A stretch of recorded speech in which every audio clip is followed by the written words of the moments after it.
தியானமும் ஆன்மீக வாழ்க்கையும். அத்தியாயம் 15. ஆளுமையின் ஒருங்கிணைப்பும் அகசமநிலையும். நமது ஈர்ப்பு மையம்.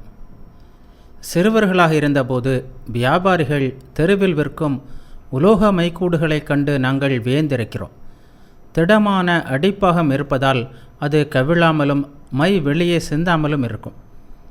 அதன் புவியீர்ப்பு மையம் அதனுள்ளேயே எப்போதும் இருக்கிறது. அதனால் அது கவிழாது, மையும் சிந்தாது. அதை பிற்காலத்தில் அறியும் வரை அது எங்களுக்கு புரியாத ஓர் அதிசயமாகவே இருந்தது. புறத்தில் உள்ள புவியீர்ப்பு விசை முதலிய விசைகளுடன் கொண்டிருக்கும் சீரான சமநிலைக்கு அது ஓர் உதாரணம். மனதின் உணர்ச்சிகளை பொறுத்தவரை மேற்கூறிய உதாரணம் சமநிலையை குலைக்கும் வாழ்க்கை சம்பவங்களின் நடுவில் மன அமைதியை நிலைநிறுத்திக் கொள்வதை போன்றது. இதுவே சமநிலை.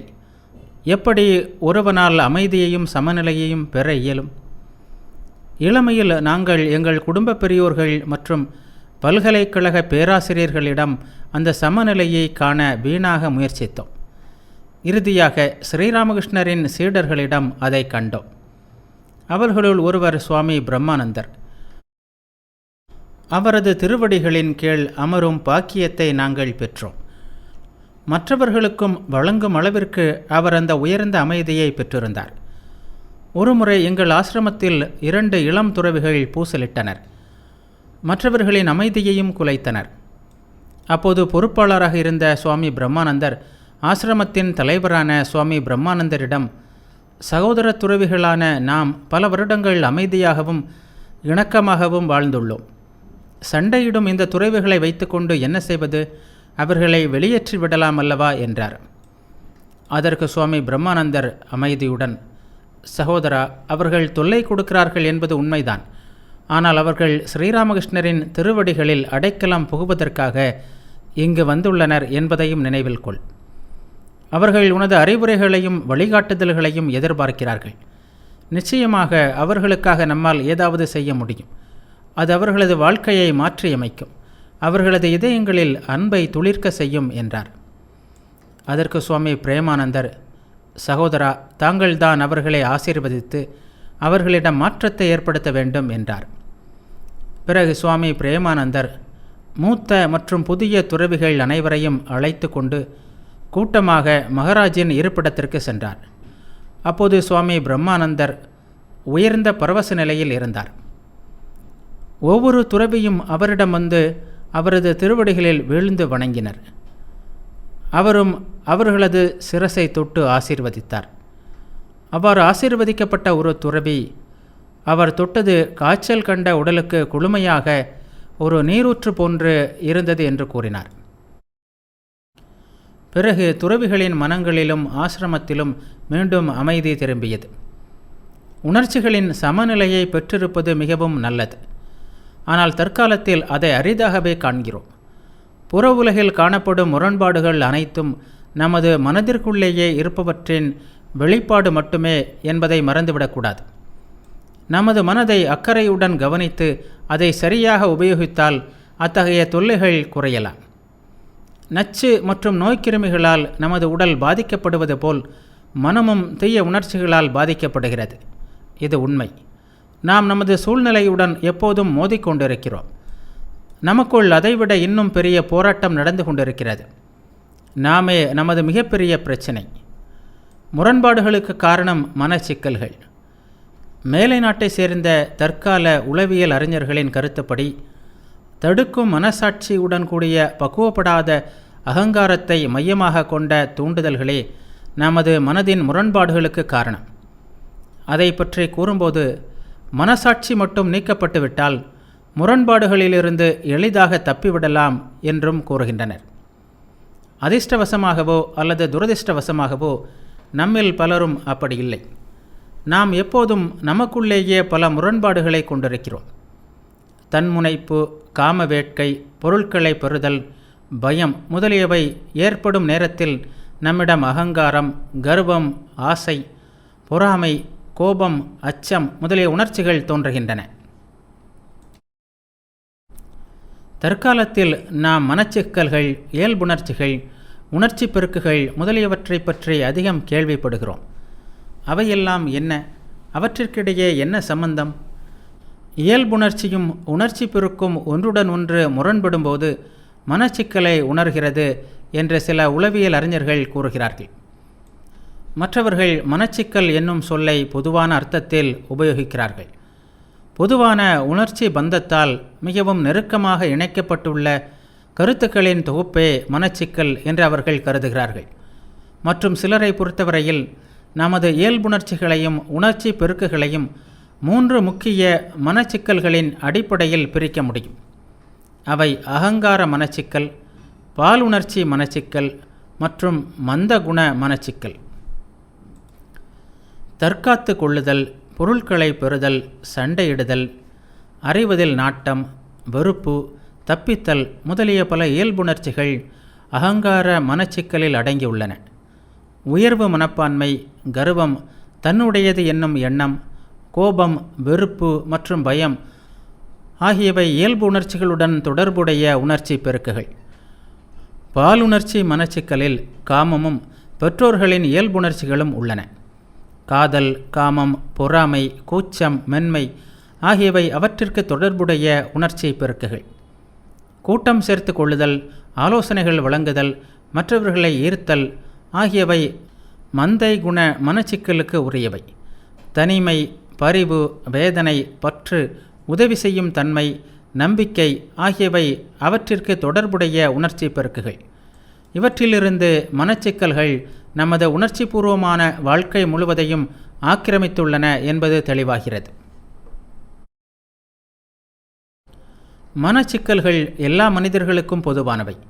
அவற்றை நல்லவற்றிற்கு பயன்படுத்துகிறோமா அல்லது தீயவற்றிற்கு பயன்படுத்துகிறோமா? அவை இறுதியில் ஒருவனை வளர்ச்சியையும் பரந்த மனப்பான்மையையும் நோக்கி அழைத்து செல்கிறதா அல்லது அழிவையும் குறுகிய மனப்பான்மையையும் நோக்கி அழைத்து செல்கிறதா என்பதை பொறுத்து அவை நல்லவையாகவோ தீயவையாகவோ இருக்கலாம். உதாரணமாக, தன்முனைப்பு இயல்புணர்ச்சிகளை உயர் வழிகளில் திருப்பலாம்.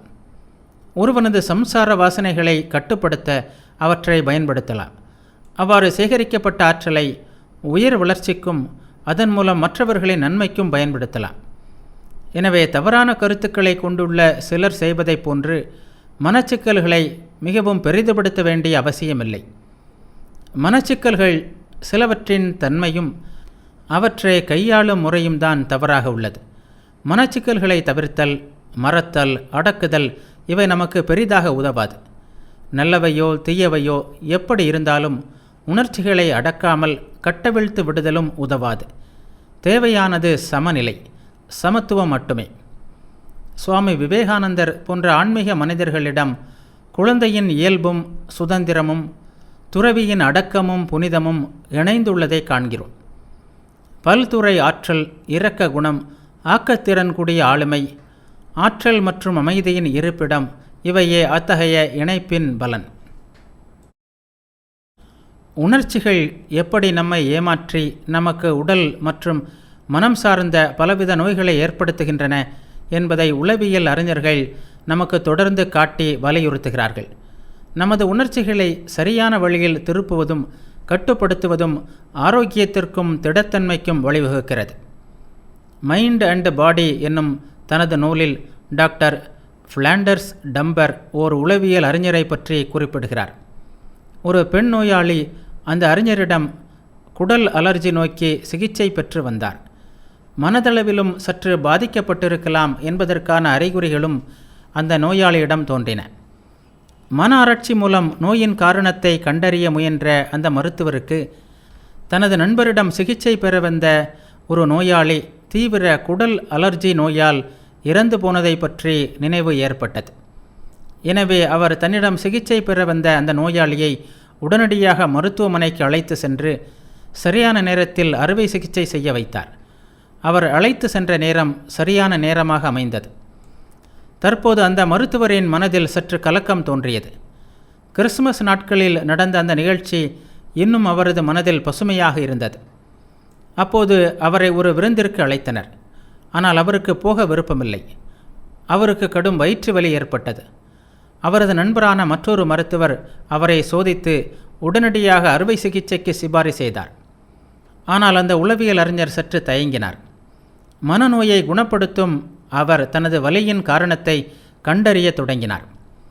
தன்னிடம் சிகிச்சை பெற்ற நோயாளி மயிரிழையில் உயிர் தப்பியதை பற்றி எண்ணிக்கொண்டிருந்ததே தனக்கு குடல் அலர்ஜியை பற்றிய எண்ணத்தை ஏற்படுத்தியது என்னும் முடிவிற்கு வந்தார். அத்துடன் தனது தந்தை குடல் அலர்ஜியால் எப்படி இறந்தார் என்பதை பற்றியும் சமீபத்தில்தான் அவர் தனது தாயுடன் பேசிக்கொண்டிருந்தார். இவை அனைத்தும் அவருக்கு ஏற்பட்ட வலி மனதுடன் தொடர்புடையதே என்ற கருத்திற்கு வலு சேர்த்தன. அத்துடன் விருந்தில் கலந்து கொள்ள விருப்பமற்ற நிலை, கிறிஸ்மஸ் நாட்களை மருத்துவமனையில் கழிக்க வேண்டும் என்னும் ஆழ்மன ஆசையை ஒருவேளை உருவாக்கியிருக்கலாம். காரணத்தை கண்டுபிடித்தவுடன் வலியும் பறந்தோடிவிட்டது. அவர் விருந்திற்கு சென்று கழித்து மகிழ்ந்தார். தேர்ந்த உளவியல் அறிஞருக்கே அப்படி ஒரு நிலை ஏற்படலாம் என்றால், துன்பப்படுவதற்காகவே நாம் பலரும் சௌகரியமாக பல நோய்களை ஏற்றுக்கொள்கிறோம் என்பதிலும் சில நேரங்களில் அதனால் மகிழ்ச்சியும் அடைகிறோம் என்பதிலும் எந்த வியப்பும் இல்லை. எந்த கவலையும் இல்லாவிட்டால் கவலைகளை தாங்களே உருவாக்கி அவற்றை பெரிதுபடுத்தும் மனிதர்களை நான் அறிவேன். அவர்கள் அவ்வப்போது மற்றவர்களின் விஷயங்களில் உணர்ச்சி பூர்வமாக தலையிடுகிறார்கள். அதனால் தங்களுக்கும் தங்களுடன் தொடர்பு கொண்ட மற்றவர்களுக்கும் தொல்லைகளை ஏற்படுத்துகிறார்கள். மன அழுத்தம் இருந்தால்தான் அவர்களால் வாழ முடியும் போலும். மனதின் ஓட்டங்களை தொடர்ந்து கண்காணித்தால் உணர்ச்சிகளால் ஏற்படும் தொல்லைகளை கண்டறிந்து நாமே ஏற்படுத்தி கொண்ட நோய்களுக்கு முடிவு கட்டலாம். அத்துடன் உடலின் ஆரோக்கியத்தையும் மனதின் சமநிலையையும் பெற்று மகிழலாம். ஆளுமை என்னும் சொல்லின் பொருள். ஆளுமை என்றால் என்ன? நமது உணர்வு அம்சமும் சேர்ந்ததுதான் ஆளுமை. அது வெளியில் சூழ்நிலைகளுக்கு தகுந்தவாறு செயல் புரிந்து அதனால் பாதிக்கவும் படுகிறது. மற்றவர்களிடமிருந்து ஒருவனை வேறுபடுத்தி காட்டும் அவனது திறமைகள், பழக்க வழக்கங்கள், மன இயல்புகள் ஆகியவற்றின் ஒரு தொகுப்பே அவனது ஆளுமை என்று உளவியல் அறிஞர்கள் கூறுகிறார்கள். அப்படியானால் சில கேள்விகள் இயல்பாகவே தோன்றுகின்றன. சிந்தித்தல், உணர்தல், விரும்புதல், செயல்புரிதல் இவற்றையெல்லாம் செய்பவன் யார்? உடல், மனம், அகங்காரம், சூழ்நிலைகள் முதலியவற்றில் ஏற்படும் மாற்றங்களுக்கு நடுவில் மாறாமல் இருந்து கொண்டு மனிதனுக்கு தன்னை மாறாதவன் என்ற எண்ண வழிவகை செய்வது எது? தத்துவமும் சமயமும் வெறும் உளவியல் கருத்துக்களுடன் நின்று விடுவதில்லை. அவை ஆழ்ந்து செல்ல விரும்புகின்றன. மனிதர்களாகிய நம்மில் அகங்காரம், மனம், புலன்கள், உடல் இவை அனைத்தும் இணைந்து ஒரு கலவையை உருவாக்கியிருக்கின்றன. இவற்றில் மனிதனின் முக்கிய அம்சம் எது? அவனது சைத்தன்யம் அல்லது பேருணர்வு தத்துவம் என்னும் அம்சமே முக்கியமானது.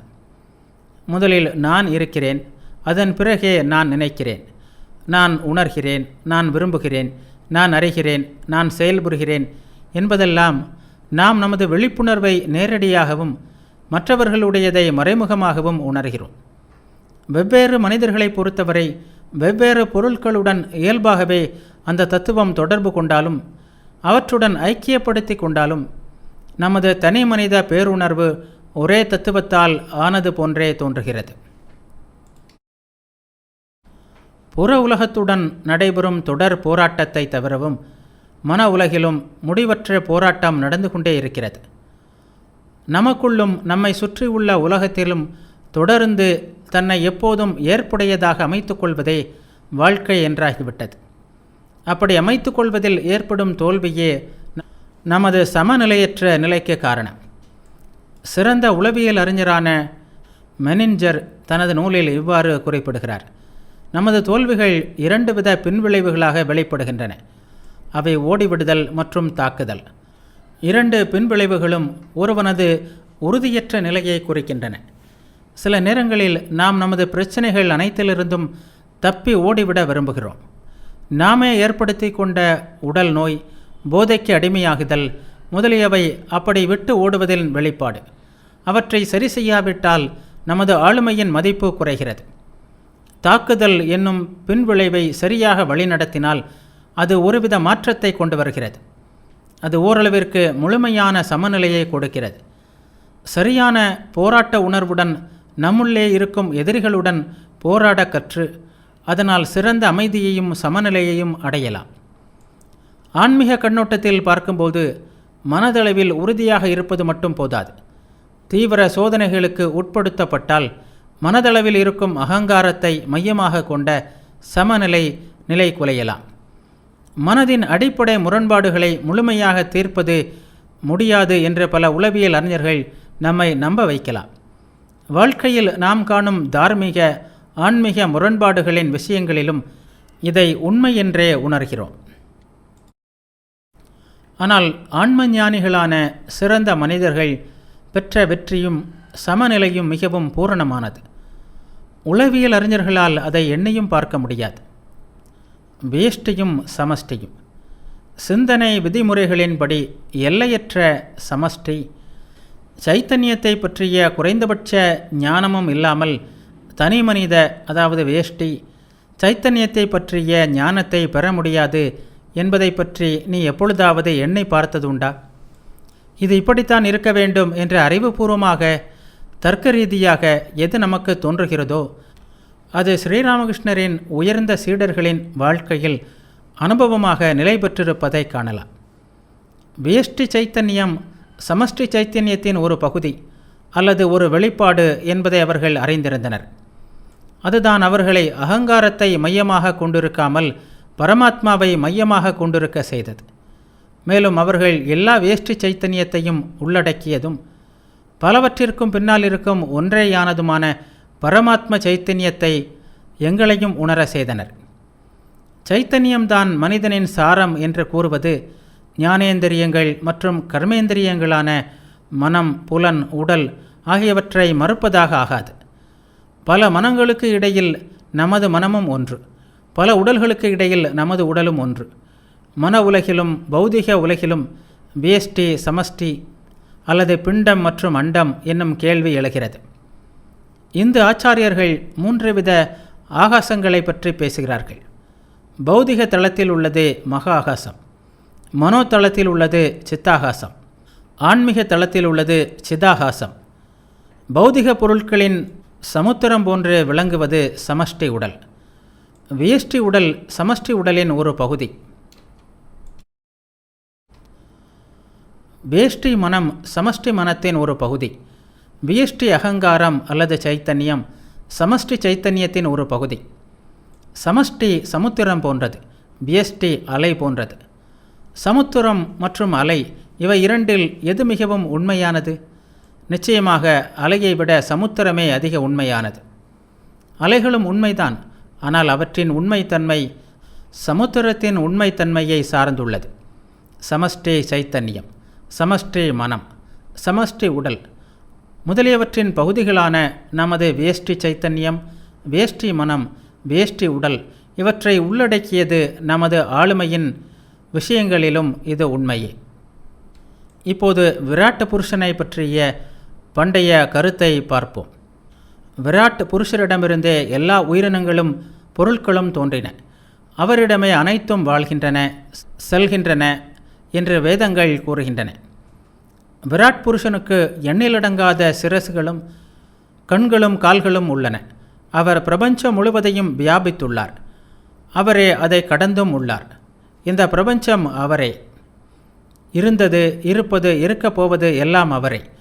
அவரே எல்லா வடிவங்களிலும் தன்னை வெளிப்படுத்திக் கொள்கிறார். அவரே ஈஸ்வரர். அவரே முக்தி அளிப்பவர். இந்த பிரபஞ்சம் அவரது மகிமையை வெளிப்படுத்துகிறது. அவரது ஒரு சிறு பகுதியே இந்த பிரபஞ்சம். உண்மையில் அவர் தோன்றா நிலையிலும் மாற்றங்கள் அற்றவராகவும் உள்ளார். வியஷ்டியை அறிந்து கொள்ள சமஷ்டியை பற்றி சிறிதாவது அறிந்திருக்க வேண்டும். சாக்ரட்டிஸும் ஒரு அந்தண முனிவரும் பற்றிய பண்டைய கதை உங்களுக்கு தெரியுமா? ஒரு அந்தண முனிவர் இந்தியாவிலிருந்து கிரீஸ் நாட்டிற்கு சென்று சாக்ரட்டிஸை சந்தித்தார். சாக்ரட்டிஸ் அவரிடம் மனிதனை பற்றிய ஆராய்ச்சியே உண்மையில் சிறந்தது என்று கூறினார். அதற்கு அந்த ரிஷி, எல்லாவற்றையும் வியாபித்துள்ள இறைவனை அறியாமல் மனிதனை உன்னால் எப்படி அறிய முடியும் என்று கேட்டார். சமஷ்டி ஞானத்தின் பின்னணியில்தான் வேஷ்டியை அறிய முடியும். எங்கும் வியாபித்துள்ள பரமாத்மாவின் பின்னணியில்தான் வேஷ்டி மனிதனை அறிய முடியும். மத கண்ணோட்டத்தின்படி மனிதன் ஒரு ஆன்மீக புருஷன். அவனது ஆளுமை வெறும் உடல் மற்றும் மனம் மட்டுமல்லாமல் ஆன்மாவாலும் உருவாக்கப்பட்டுள்ளது.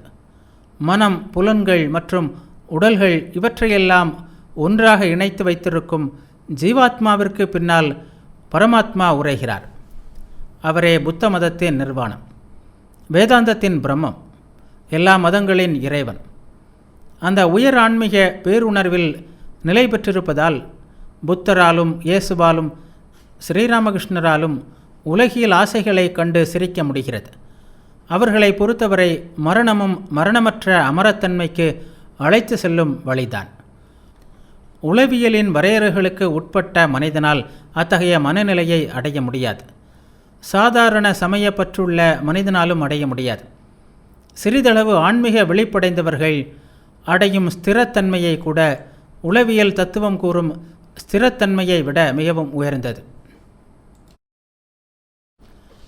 இருந்தாலும் உளவியல் ஞானமும் மிகவும் உதவலாம். ஆரம்பகால யுக்திகள் என்ற அளவில் அதற்கென தனி மதிப்பும் உண்டு. ஆனால் ஆன்மீகம் இன்னும் ஆழமாக சென்று உளவியலின் எல்லைகளுக்கு அப்பாற்பட்ட பலன்களை பெற்றுத் தருகிறது. மனித நன்மைக்கு நவீன உளவியல் வழங்கிய ஒரு முக்கிய பங்களிப்பு ஆளுமையை ஒருங்கிணைத்தல் என்னும் கருத்தாகும்.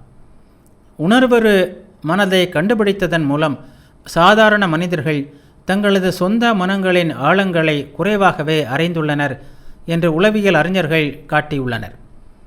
உணர்வொரு மனமே உணர்வு மனதின் மீது ஆதிக்கம் செலுத்தினாலும் உணர்வு மனம் பொதுவாக உணர்வொரு மனதிலிருந்து பிரிந்தே உள்ளது. அது ஆளுமையில் பிரிவுகளையும் முரண்பாடுகளையும் ஏற்படுத்துகிறது. மனதின் உணர்வொரு பகுதியையும் உணர்வு பகுதியையும் ஒருங்கிணைப்பதன் அவசியத்தை டாக்டர் ஜங் முதலிய உளவியல் அறிஞர்கள் வலியுறுத்தியுள்ளார்கள்.